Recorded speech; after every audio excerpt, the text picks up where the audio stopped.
Welcome back to our explainer on one of the absolutely most chilling paranormal accounts we have ever covered. If you are with us for part 1, you already know the old Zamindar house isn't just an abandoned building, it is literally a trap. Today we're breaking down part 2 of the 1958 curse.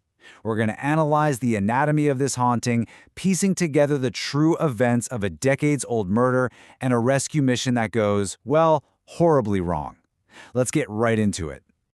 So, the big question, where is Rahul? Following his sudden disappearance, absolute panic paralyzed the entire village.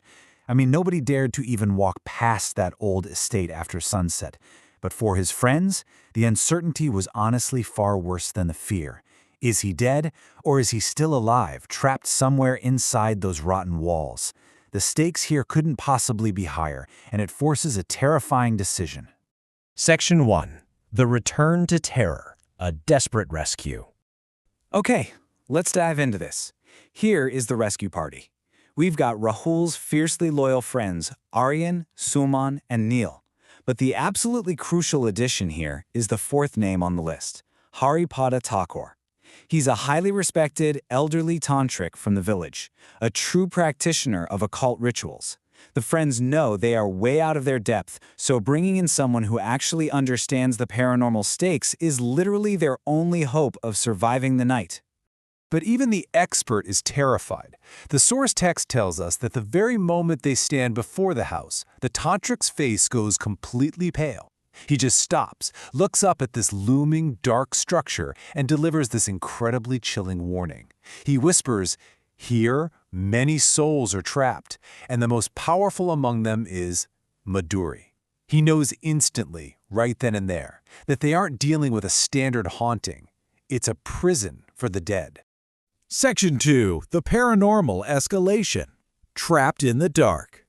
Now let's track exactly how this escalation happens chronologically, because it's a masterful sequence of terror. Step 1. With a massive, deafening crash, the heavy main door slams shut completely on its own, plunging them into pitch darkness just as a furious storm breaks outside. Then step 2. The tantric starts frantically chanting. His ritual bell is shaking all by itself, and this sound echoes from upstairs. A child's laugh. And finally, step 3, as they creep up the stairs, they realize the eyes in the dusty, ancient wall portraits are literally following their movements. The sheer terror of this moment is brilliant. It's a classic horror sound, right? But the true horror actually hits Suman when he remembers a terrifying fact about the estate's history. He knows the Zamindar family. There were never any children in this house. Ever. So whoever or whatever is laughing up there in the dark, it for sure isn't a child.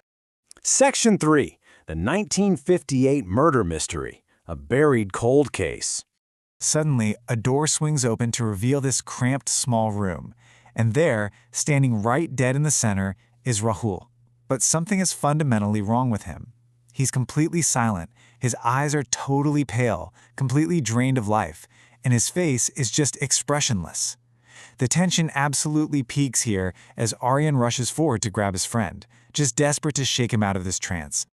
Now what's really interesting about this slide is what happens the second Arian touches him. Rahul slowly lifts his head and asks, "Why did you come back?" But guys, the voice coming from his mouth isn't his own. It is a cold, whispering female voice. And in the very next second, the laws of physics just completely shatter as Rahul's body begins to float, literally levitating right there in the air. Total chaos erupts. The tantric is screaming out his mantras. All the windows blast open at the exact same time, swirling dust into a blinding storm inside the room. And from out of that darkness, a figure in a flowing white dress slowly emerges. It's Madhuri. Tears are streaming down her face as she delivers this incredibly tragic confession. "I didn't want to kill anyone. I was betrayed and murdered in this house. No one knew my truth." And as she speaks those words, the very floorboards of the room crack wide open, pushing up this old, dusty wooden box containing a diary. So let's break down the logic of this lore. Back in 1958, greedy relatives schemed to steal the estate. That was the motive. The crime? They brutally murdered Madhuri. The cover-up? They framed her violent death as just a tragic accident. Because her murderers never faced any justice, her soul was trapped there. This diary, finally unearthed in the present day, acts as the ultimate puzzle piece solving this decades-old true crime cold case. Section 4. A false resolution. The nightmare ends? As the tantric finishes his final, desperate incantation while clutching the diary, the entire house just trembles. The deep, heavy sorrow on Madhuri's face is slowly replaced by a peaceful, gentle smile. Looking at Rahul, she whispers, "Now I am leaving." Suddenly, this brilliant flash of warm white light fills the room, completely wiping out the darkness. Silence finally returns, and Rahul falls right to the ground.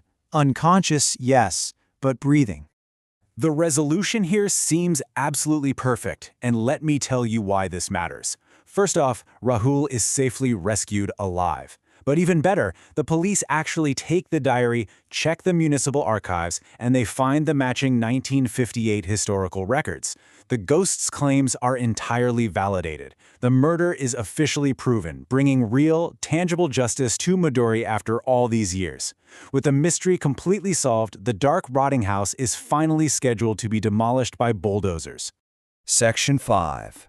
The curse continues. A lingering evil. And this brilliantly illustrates the final twist. Logically, it should all be over, right? The bulldozers arrive to tear down the cursed estate once and for all. But the paranormal reality shatters that logic completely. As the demolition kicks off, one of the workers suddenly lets out a blood-curdling scream and points up. There, standing perfectly still in the broken window of the second floor, is a white shadow. And the figure in the window? It's smiling. Drifting down on the wind, as clear as day, comes that familiar, cold, whispering voice. The story isn't over. See, the physical destruction of the house means absolutely nothing to whatever entity is actually anchoring this haunting. Which brings us to the absolute most terrifying realization of all, and the big question I want to leave you with today. Think back. The tantric warned them right at the very beginning. Many souls were trapped there. If Madhuri got her justice and moved on, who or what is smiling in that window? If she wasn't alone, what darker, far more ancient curse is hiding deep beneath the foundations of that house? It completely flips everything we thought we just learned. Thank you so much for joining me for this explainer, and trust me, you are absolutely going to want to be here when we uncover those horrific secrets in part 3.